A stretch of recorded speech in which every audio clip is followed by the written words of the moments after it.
这是一个北朝的情报站。男人骑车回到洗衣店，从收来的衣服中挑出一件红色衬衫，随后将衬衫的袖口展开，接着按照袖口上的缝线和手中的密码破解图，成功获取到韩国准备潜入北朝的行动计划。可如此隐蔽的通信手段还是被国安部发现了。根据飞行员上交的密码破解图，情报员很快就锁定到这家洗衣店。趁着漆黑的雨夜，老郑带人立刻展开搜捕行动。可当他们刚走进房间里，就遭遇到北朝间谍猛烈的袭击。为了销毁店里的情报证据，间谍毫不犹豫地引爆了早已准备好的炸药。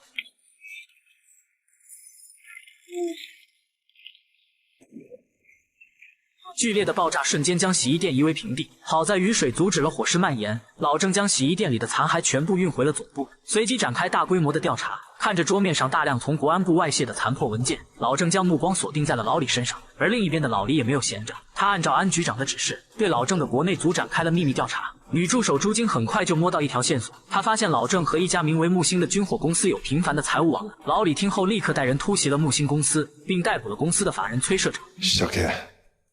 김정도이름나올때까지。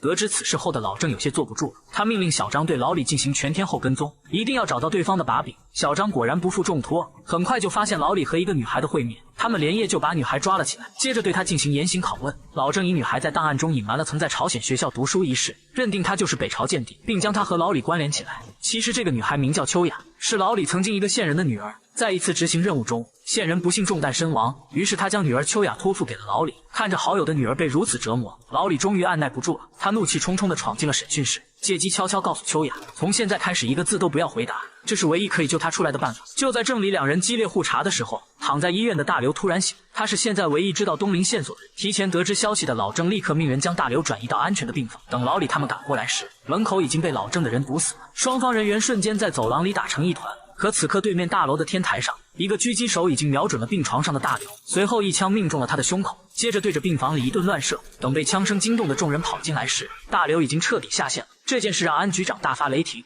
他要求两人务必要在总统的亚洲行之前找出东林是谁。被领导批了一顿的郑李二人刚出门就开始互殴，两人的矛盾也就此升级。然而虽然两个老大不太靠谱，但他们的下属却十分敬业。当天晚上，女助手朱晶就带着一大堆文件找到了老李。她通过木星公司这条线终于查出，原来老郑就是在美国暗杀总统的幕后真凶，这让老李大为吃惊。可朱晶接着又说，老郑并不是东林，因为朱晶对东林在日本活动的2个日期也进行了调查，通过与老郑的行程对比，对方有明显的不在场证据。为了找出谁的行程与东林的重叠，朱晶索性把部里所有人的出行记录都拿了回来。可当他自言自语地对照出行记录表时，老李却起身缓缓地走到了他的身后，因为此刻的他知道自己已经暴露，他就是潜伏在国安部长达7年时间的东林。此时电影前半部分的疑团也就此解开了。首先在美国暗杀总统的是老郑而不是东林，所以他才会果断开枪杀死挟持老李的杀手，以求灭口自保。而回国后金部长提出把某教授定性为间谍东林，然后让他来背锅美国暗杀事件，这个提议一下子成全了郑李2个人，所以2人听后全都没有任何意见。